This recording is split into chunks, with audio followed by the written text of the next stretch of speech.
Big question mark. At the end of the day, we have a problem and we have a lot of support. And we need your support in a number of different ways. We'll get to that in a moment. The way that this gets done, simply put, is to take the fact that the FDA has a list of permissible food ingredients. What's not on that list? Anything that comes from a hemp plant or cannabis plant that doesn't come from non-viable seeds. Why non-viable seeds? Well, the roots of that go back to something called the Noxious Weeds Act. In other words, they didn't want seeds to come into the country because they didn't want there to be a proliferation of seeds, hemp seeds, all over the place. Now, we've seen these fertile seeds anyway. In fact, a lot of us are using them. But it was all subterfuge, right? The history of this is the Noxious Weeds Act says it's got to be a non-viable seed product. But really, it has to do with the fact that they lumped, as we all know very, very well, marijuana and hemp into the same definition under federal law. So they refused to make this distinction between what hemp is and what marijuana is. And so as such, you've got this problem with the Controlled Substances Act. So that's what we're all there, right? So the FDA says hemp oil from a stalk, from fibers, from anything other than a non-viable seed is an adulterant. What's that mean? It's poison. Don't give it to the people. It's bad for them.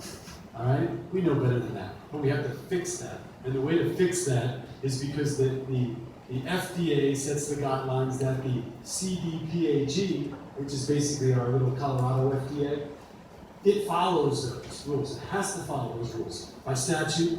And frankly, a lot of the funding for the CDPAG it comes from the FDA. So we'll fix this problem. We have support. We have a lot of people that are vetting this, but what we need is support from you all. That's to pay, as Veronica said, 4 lobbyists. Now, this is a unique opportunity at this point in time because this year we're going to have 4 lobbyists at the Capitol, all on the same team. We got the NHA and their support. We've got Veronica, Grow Hemp Colorado's support. We're working closely with the CBA, we're working closely with the CDPHE to get language that we hope everybody's comfortable with, and we're really, really close to getting that. But the core of it is what we said earlier. So at the end of the day, we need support. We need to pay the lobbyists, the 4 lobbyists. Next year there's going to be 8 lobbyists. Next year there's going to be 16 lobbyists. The next year there's going to be 13, 32, 40, who knows how many lobbyists on these issues. So this is our window of opportunity. And the other thing is we're all standing shoulder to shoulder to shoulder to make this thing work. So let me just sort of lay out, literally, everybody's on the same page here. There's no hidden agenda. This is a simple thing. We all want the industry to move forward. We want to fix this problem. We want to fix the potential loophole that exists under the Farm Bill with processing and take care of those things. It's a unique opportunity. 4 lobbyists, Colin Kennedy.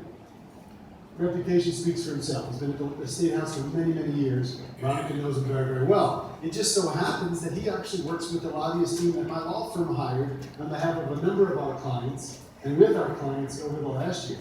And incidentally, those 3 together, in conjunction with Sam Walsh from the NHA, they killed every potential bill, largely driven by the marijuana industry, that would have adversely affected the development of food products from the hemp plant.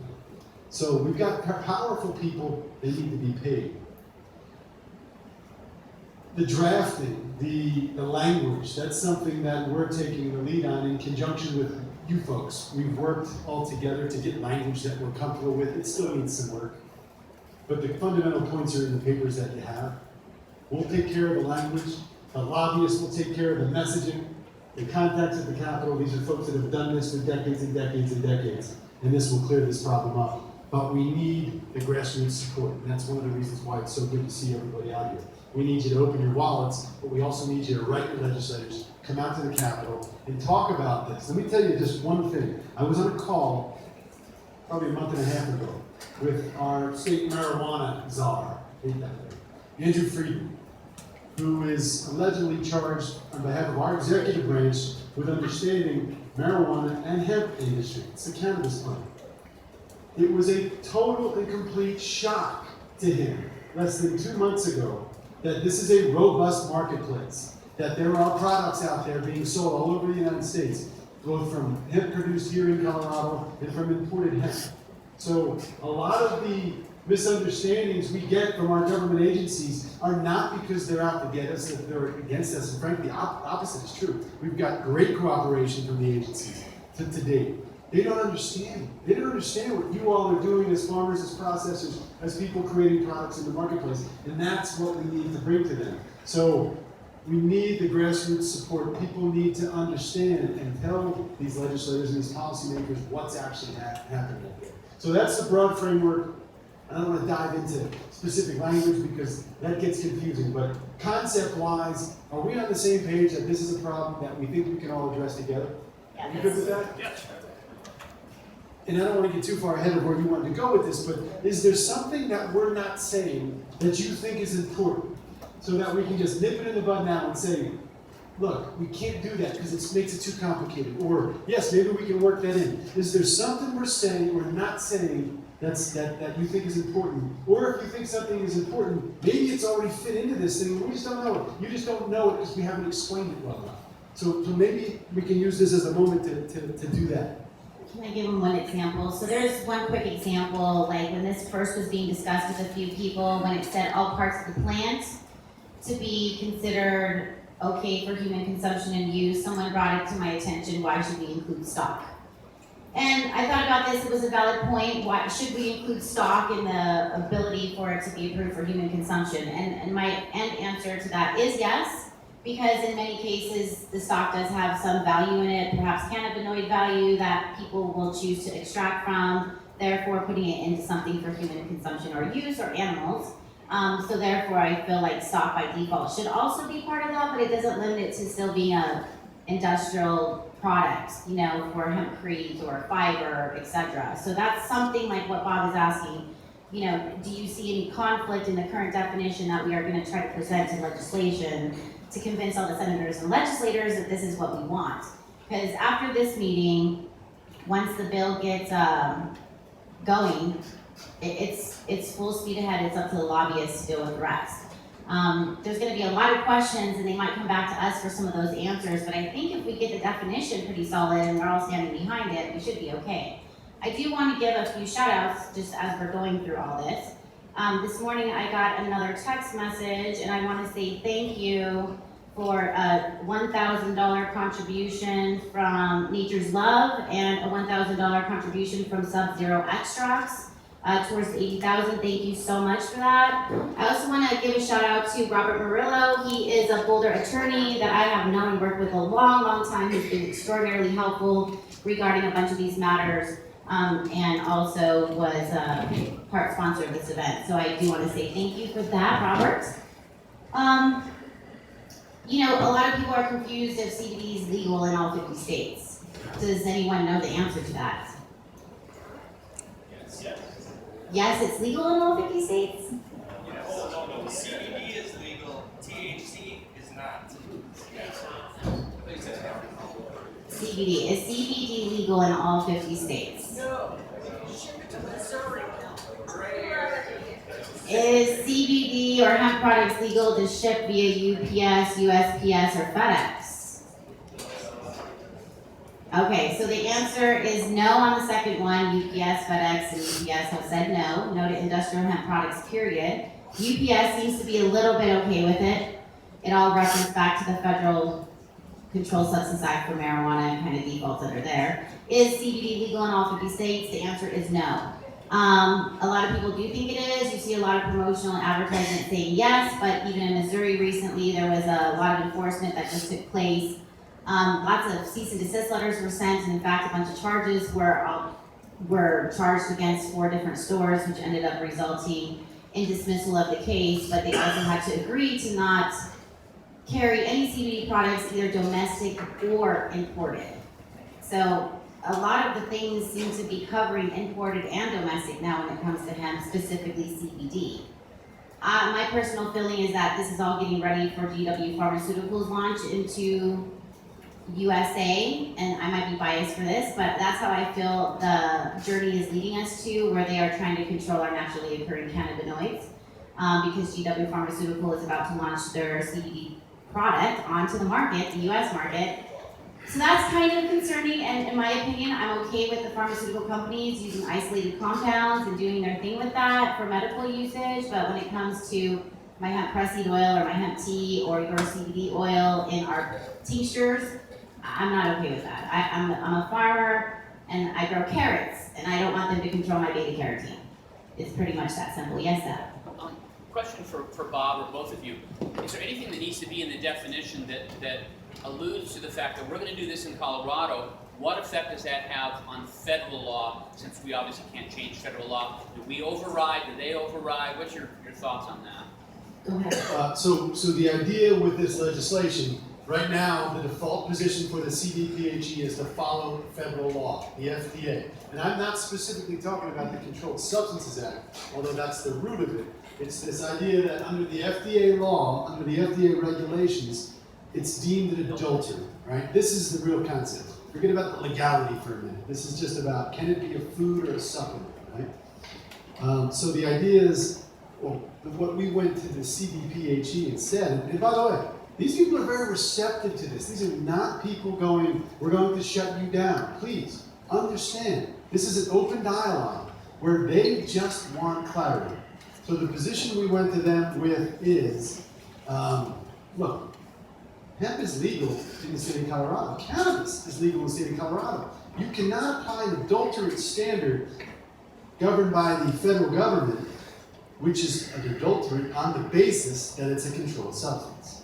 So we can't change the Controlled Substances Act. We can't change the FDA law, but what we can change is state law that says when it comes to hemp products, food products, especially ones that are that follow good manufacturing practices and are produced in a consumer-friendly way, that those products are not an adulterant under Colorado law. Now this gets potentially murky because what happens here is we've got our CDPHE officials. Those folks, when they come out and they see a product, they won't be able to say that this is illegal under federal law because that won't matter if this passes. It will say this is a lawful product so long as you follow the good manufacturing practices, etc. Which, by the way, everybody should be following right now. Everybody should be on the path to CGMP. If you're not, you're missing something, and please talk to your advisors or counselors to make sure you're doing that. And also, nobody in this room is selling CBD products, right? You're not selling CBD. Nobody's selling CBD. You're selling hemp oil, hemp extract. Come on now, let's all get on the same page. If you're selling CBD, correct, it's an enriched, phytocannabinoid-enriched product. If you're selling CBD, it will be precluded by Epidiolex when it is approved, just like what happened in the UK last week. CBD products can't be sold because it's deemed a medicine.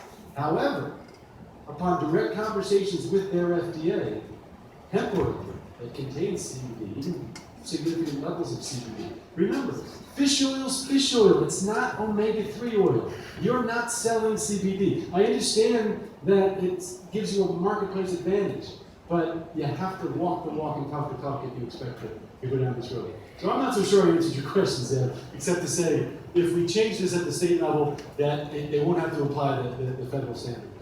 Okay, By the well, way, Samantha Walker, let me just follow up really quick, and then we're gonna get to Sam, because there's a part for her to read too.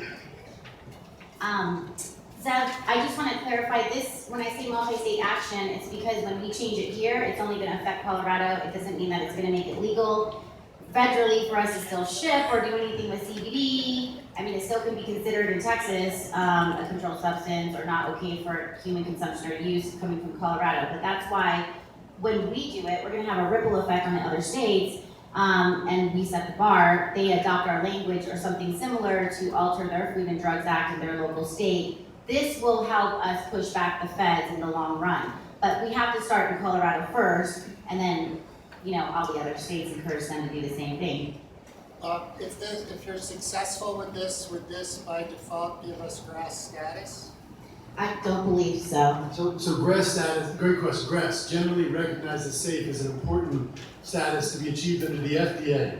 With regard to state law, this would in effect, it won't give you grass status, but what it will do is eliminate the need in the state of Colorado or any states that have a similar law to obtain grass status to sell hemp-derived products from other than non-viable seed as a food product. You guys follow me on that? I said that very, very, very quickly. One more time. So it won't eliminate the need at the federal level to obtain GRAS status for a food product. But what it will do is it will eliminate the need to obtain any sort of similar certification at the state level, because what the state statute will say is, so long as you follow good manufacturing practices, then you don't need to get GRAS status, because it's a lawful, safe, consumable food product, a non-adulterant. Does that make sense? We're going to, real quick, I'll get to everyone's questions. I just wanna, since Samantha Walsh is one of our 4 lobbyists and representing NHA here today, and one of the other pieces of paper you guys picked up, she's going to go over that quickly, and then we can talk about terminology and answer some other questions. Okay, so what you have in front of you is a one-pager. Some of you familiar in politics will understand this. This is a summary of the legislation, and it goes over basically the outline of what the goal is. We did have some drafting down, but because it was a little bit more detailed, I think, than what was really necessary, particularly for the Department of Ag and what they would like. Ideally, I think we want this to not be any more overly regulated than it has to be, correct? Everybody is fine with that. We don't need a separate licensing process. We don't need to be creating a whole brand new regulatory structure for a commodity that essentially is just another agricultural commodity and substitute. So that's the goal here with this legislation. And what we really want to do is provide clarity. So here we have a little bit of background that talks about Amendment 64, the subsequent hemp bill. Since its inception with the hemp program in Colorado, it has been the desire of the Department of Agriculture and the desire of the Colorado State Legislature that hemp is treated just like an agricultural commodity. That is why the initial process went with a registration process as opposed to a licensing process. And Mitch can probably be not along with all of this. Obviously, we keep running into a few speed bumps, so we're hoping with this bill to clarify 2 or 3 major speed bumps. One would be that within the foods area, that hemp is not under the definition of an adulterated or deleterious food definition within the Colorado Food and Safety Drug Act, okay? So that means that what you're making with your hemp plant is considered safe, it's considered fine for human consumption as long as you are following, as Bob noted earlier, GMP practices, food safety practices, and that your THC level of your hemp food product is not only derived from hemp that meets that THC level, which it will through the Department of Agriculture verifying that, but that your pre-market product as well meets those guidelines, because it is fair that we, we make sure that we are staying within the intent of the law. There was a question back there. Right point out. What about all the stages in between? So that's great question, and this is what this bill is going to cover. The stages in between should be fine. As with any product, like let's use milk as an example. When you're milking a cow and then it's going through the pasteurization process, there's probably a point within that pasteurization process that food's not quite ready for human consumption and for the market. It's going to be the same for the hemp foods. As long as before that product reaches the general market, it is meeting the necessary guidelines. Okay? Does that make sense? So it's meeting those guidelines. So if you have to irradiate your hemp oil to bring down the cannabinoid levels, if you have to go through a precision extraction process, whatever you have to do, just make sure that what you're testing at and what you can prove is that it's meeting those necessary minimums or maximums in this case.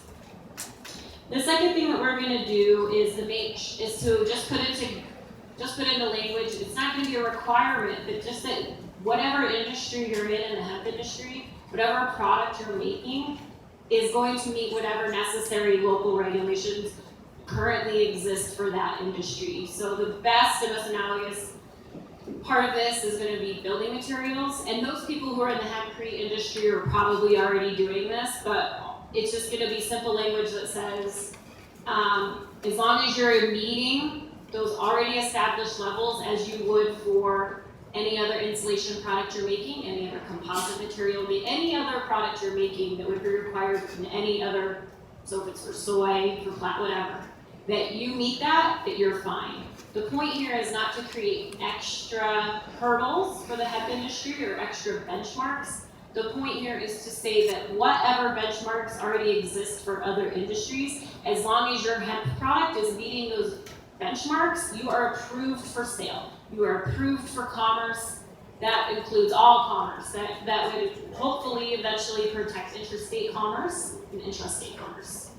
And then I think the third and final piece of this is going to be just a collaborative relationship with the Department of Health to make sure that they at least have a way of verifying that your product for the foods people is safe for human consumption. So if that means that you have to provide them with a testing verification that your cannabinoid levels are at the appropriate levels, we think that might be fair, but that they can't require anything overburdensome, and they cannot enact prohibitory discriminatory practices, and this is not only going to extend hopefully to CDPHE and other regulatory agencies, but to local governments as well. I don't know if David Bush is in the room, but he can speak to how, that's sort of becoming a problem now, and this will just strengthen the language that currently exists in Colorado statute that says that the industrial hemp program and industry is a matter of statewide concern. Okay, thanks, Sam. We'll definitely get some more questions. Forgive me, I know I'm totally getting to you next, I promise. I think we should talk about terminology and testing at some point. I do want to just quickly introduce one of our other panel members, Matt Taylor. For anybody who doesn't know him, he was critical. He was the person essentially who got Bill 196 done, which gave us a bunch of further protections 2 years ago, with the help of Colin Kennedy, the lobbyist, today. So Matt, thank you so much, and he'll be around for questions. This is a guy you definitely want to talk to, especially business and other interesting matters. Let's get to your question. Forgive me. So, no worries. Thank you for the introduction and thank you for your work.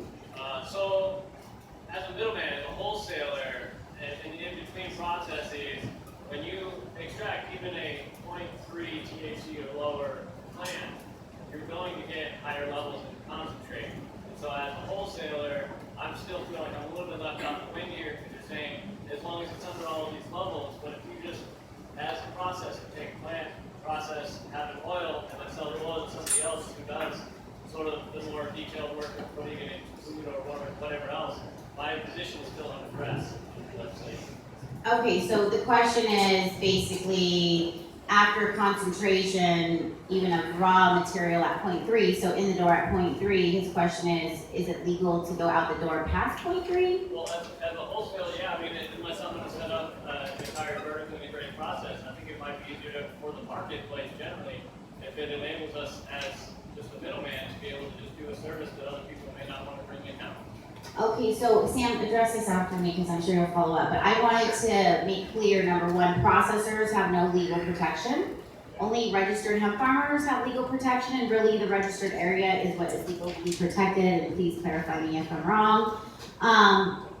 You as a processor, or any processor who's not a farmer or registered with the state, has little to no protection at all. You technically are processing marijuana according to the law enforcement. After it passes 0.3, they consider that marijuana. The unspoken rule is in the door at 0.3, out the door at 0.3. So whether it's you removing the THC and destroying it afterwards, or you are diluting your product back to 0.3. Otherwise, if you sell anything past 0.3, you are selling marijuana, it's being sold illegally, you are processing, manufacturing, and distributing marijuana. That's it. That's how law enforcement looks at it. There is no fluctuation past that. And part of what Sam had mentioned, kind of like the milk. Sam, can you do your milk scenario again and how that works with the oil? Sure, and then Bob's going to touch on this. I think the clear benchmark here is pre-market. So when you are a wholesaler, you are wholesaling to another entity. That's technically a market that you are participating in. So you have to make sure that as you are entering a market, that your marketable hemp product meets the definition of what industrial hemp is intended by the state legislature and the federal government. I would just add, not to disagree with anything, but there's a very broad statute that applies to you, my friend. And it's 3561-108 subsection 2. This section says, and I'm going to read it. I know this isn't easy to do and it's going to put you to sleep, but it's important to focus on every word here. Notwithstanding any other provision of law, a person engaged in processing, selling, transporting, possession, or otherwise distributing industrial hemp, cultivated by a person registered under this act, in other words, a CBA registered, or selling industrial hemp products produced therefrom, you, is not subject to civil or criminal actions under Colorado law for engaging in such activities. Follow me? If you're a processor, seller, producer, middleman, and you're using a product, possessing a product produced from lawful, registered hemp under the state of Colorado's program, then you are not subject to civil or criminal prosecution. That does not mean that when you're driving down the road with a wholesale 2.3% THC product, you're never going to sell that, and the guy you're selling it to is not going to put that into retail stream of commerce. You're going to get it down below that 0.3%, I would hope. But you should be protected, but that doesn't mean the Larimer County Sheriff or the sheriff in any particular county won't pull you over and say you're producing and possessing marijuana, because they don't understand it either. And remember, the definition of industrial hemp, applying that 0.3% standard, only applies to dry weight. It doesn't apply to a processed or a finished product. So my point is, there's protection here. Don't rely exclusively on that protection, because that doesn't mean you're not going to have to hire a criminal defense attorney somewhere for $10,000 or $20,000 to get you out of that problem. But this statute says you should not have a problem. But as a processor, as a producer, as a wholesaler, you shouldn't have to deal with that.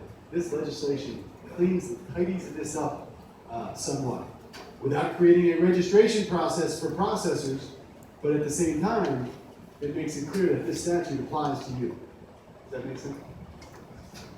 And I just want to also note, you guys can write down SB 1596 if you want to reference the full House bill that, or Senate bill that was done. That's the one actually Matt Taylor actively did and made happen for all of us. And so not only the section that Bob mentioned, where it provides for the protection for manufacturing, transporting, etc., but it also talks about a few more things everybody might feel relevant, like testing, etc. Any more questions? Yes. Thank you so much for this. I know a lot of times this stuff is at fun, and I appreciate you guys so much for speaking up for all of us. So it sounds like we have a pretty good consensus, and maybe there's some details that still need to be worked out when you're asking for money, so I need a few more questions answered. What I would like to hear is, what do you think the legislative outlook is like for this? Do you have a count of how many sort of reps or senators that we have? What's the timeline look like? What's the bills sort of being written? Yeah, I can talk about that. So obviously we have to wait until a certain date, November 8th, until we have a more accurate assessment of what the political dynamic is going to look like in the state house. There is possibility that Republicans can maintain control of the Senate. It's possible they can lose control of the Senate. I think Democrats are pretty safe in the House. Regardless, hemp legislation has always passed almost unanimously, always bipartisan. The lobbyists that they contracted last year, that the CBD coalition through Bob contracted with last year, as well as myself and Colin Kennedy, are very effective. Clearly, you can never guarantee passage of legislation. That would be violation of so many ethical rules as lobbyists. But I can say that the path forward looks good the more simple we make it. And I think the more, not necessarily concessions that the industry makes, but the sort of the appearance and the accuracy that we, and the intent that we intend to do this with transparency, with responsibility, and that we are being accountable for the products that we are putting into the market, and that this is a serious industry, and that's what this bill does. It supports that assertion that this is a responsible industry that isn't trying to skirt regulations, like, for example, the THC industry might do. And their lobbying force that does nothing but try to lobby its way out of responsibility when it comes to public safety. I think the message here is that the hemp industry cares about public safety. We want to create responsible products. We want to create effective products. We just don't want to be treated differently. We want to be regulated the same. So this is what this bill is going to do. It's going to provide clarity to the local regulatory agencies, and that's where our negotiation point is now. We've met with the Department of Agriculture to where we can get them at a non-opposed, kind of pro-neutral position. Hopefully we can get that way with CDPHE once we've spelled this out a little bit more. And then, and then it's moving on to next steps, getting other stakeholders involved to support it. I don't really see many people opposing this.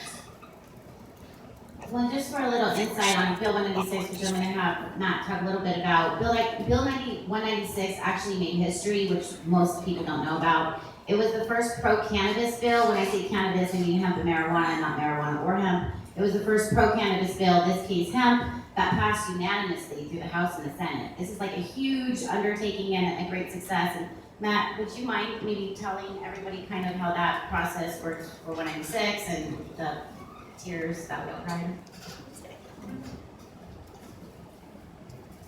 To your point, the question that you had, although not a lobbyist, as a private citizen, I'll tell you that I will get it passed. Period. Yeah, that's it.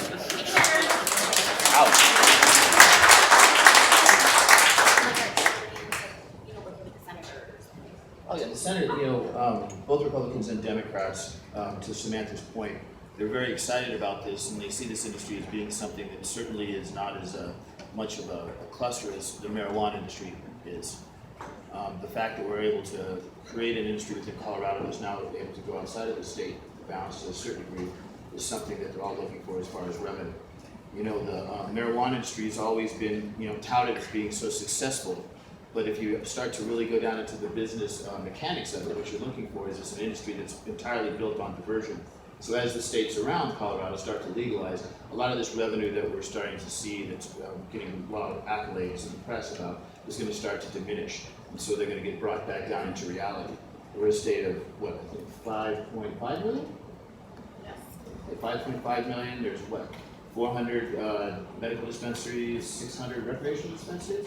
So if you break down the numbers, just because I'm that kind of a nerd, if you look through it with the amounts of marijuana that's been sold, it's absolutely something ridiculous that based off the red card holders and the population, that pretty much everybody's buying ounces, which is not the case. So what they need to have, as far as the legislators are looking for, is we need to have some type of a backstop that provides legitimate business. Not saying that the marijuana industry isn't legitimate business, I'm just saying that it's overhyped. But legitimate business where we can actually follow through with the medicinal properties of a product, the commercialization of a product that goes into a wide variety of supplements, medicinal, and just additives in general, that's going to help Colorado farmers. That's my long-winded speech. Wherever you want to start. Sorry, right. Go ahead. Yeah. Thank you. One of the things that I hope is part of this piece of legislation